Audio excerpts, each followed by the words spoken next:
Hey everybody, welcome to episode 34. Today we are talking about MVPs of classical music in honor of Super Bowl Sunday, which is today, and a wonderful MVP, whoever it turns out to be. I am filming this before the game actually happens, but is it Tom Brady? It could be Tom Brady. If it is, good job, Michigan grad. Way to go. If it's someone else, good job for them too.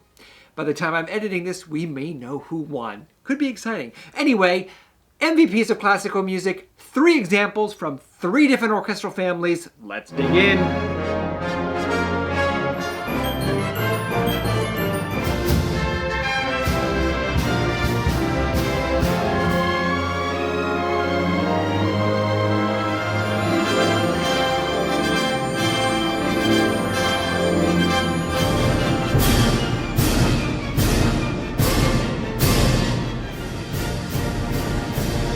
That's right, we are back and we're talking about 3 great examples of orchestral MVPs from specific pieces. As you know, I like to start with the low-hanging fruit, so of course we are starting with the wonderful piece Scheherazade. Rimsky-Korsakov tells the story of 1001 Arabian Nights. If you don't know the story, the Sultan, he had his heart broken when the girl that he loved cheated on him, and he's like, I never want to feel like that again. So his worldview is very small, and he makes the ridiculous conclusion that the only way to keep himself from ever feeling like that again is to, once he marries a woman and is with her in the biblical sense, which is such an odd way to describe that. But after he is with her, he's like, well, I'll have to just kill her that night, and that way she'll never have the opportunity to cheat on me and break my heart again.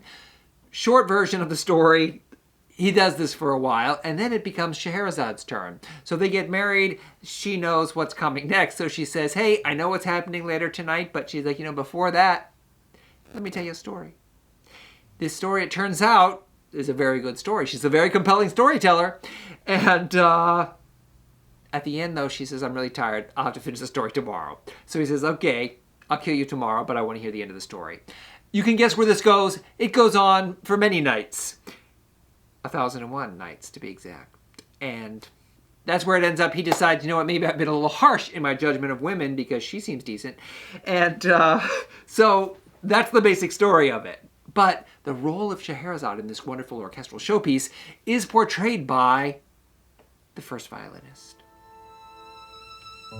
So in this beautiful solo, we hear different shades of Scheherazade as she's telling a story, sometimes cajoling, sometimes sweetly, sometimes mysteriously, sometimes desperately, but you hear all of these different colors in this incredible solo. It's rather difficult to play, and very, very difficult to play very, very, very well, but a masterful piece and appearances in every different movement. So there are 4 different movements and they tell different aspects of the story. So we have each of those. But in the middle of these, we also have sort of Scheherazade weaving the story and the role of Scheherazade played by the concertmaster there. So our MVP for Scheherazade is the concertmaster, the first violinist as well. So that's number 1. Number 2, we move to our brass section. And in our brass section, there are many, many examples of this. But when I thought of the great brass section moments, I thought immediately of this.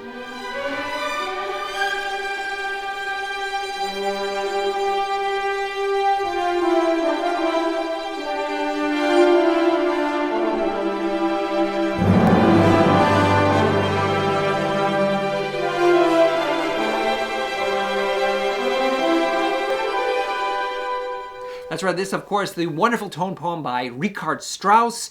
This is Don Juan, the Great Lover. And, I've often said this before, but back when we used to play a little game where in music history class they would play little excerpts and you would have to name that, we would write little songs, little lyrics to remember, the most famous, oh my word, it's Beethoven's Third, right? There's a whole bunch of them. It's a bird, it's playing, it's Mozart, all that. There is one for this as well. But this is a family show, so I'm not going to be sharing it with you. You can direct message me later and I'll tell you what it is. But very catchy and a great, great moment. And what I love about this, and my son reminded me of this isn't one horn player. This is the entire section. They all get to do this.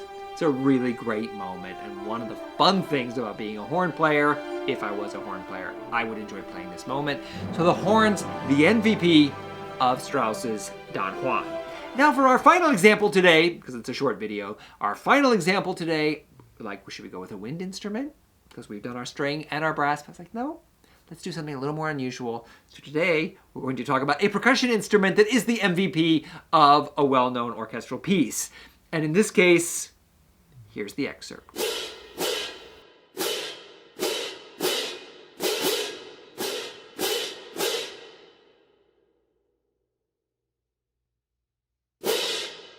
Now that may not sound terribly exciting to you, but when you put it in context, you really have some wonderful music.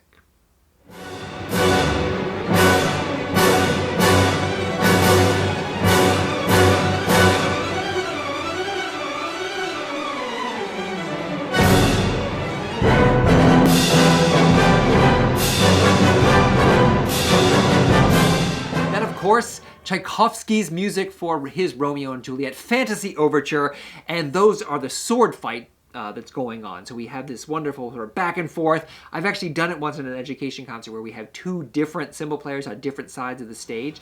So you can see it kind of going back and forth. Super fun. Thanks for Wiley Sykes for giving me that idea years ago. Really, really clever and most effective when you do this. It's a really, really fun excerpt and certainly a great moment to be a cymbal player. It's hard to play that. And by the way, I showed that little excerpt. That guy, his link is below for his because I kind of stole that video from him. But he's got like almost 2,000 followers there, so clearly he's doing something right and demonstrates that played very, very, very well. So there is my example of my very short video today about 3 MVPs. Once again, congratulations to the winner of today's Super Bowl. Good job, that team. And there's a like button below. Click it if you haven't already. There is a subscribe button below. Click that too. And I will see you next week.